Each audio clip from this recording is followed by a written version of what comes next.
And in doing, like going against the principles and ways of the Most High Yahweh, Chukwu Okike Abiyama, whatever that that thing is, that the thing would succeed, no matter what it is. Once you are going against its principles, you know, that thing will not succeed. And on the Monday, 4th April 2022, the people came out, not en masse, you know, but buses moved from Onitsha to Oka, even to Ekulobia. People who are not scared of death, people who would rather, you know, represent their conviction, was in churches that morning, and later was found in their place of work.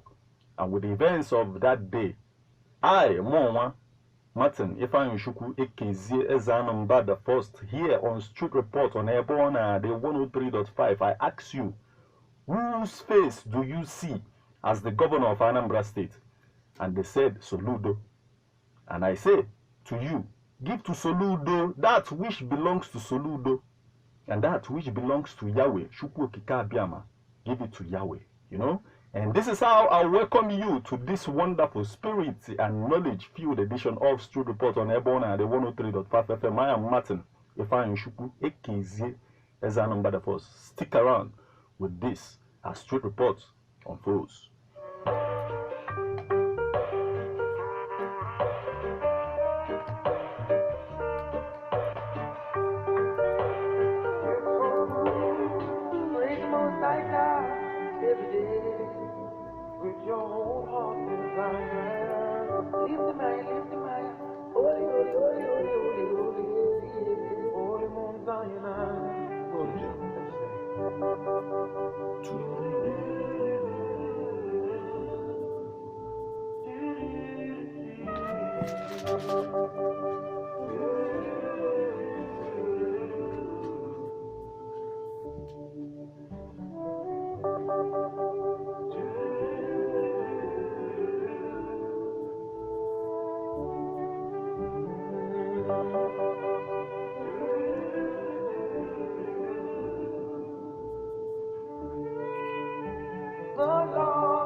Surely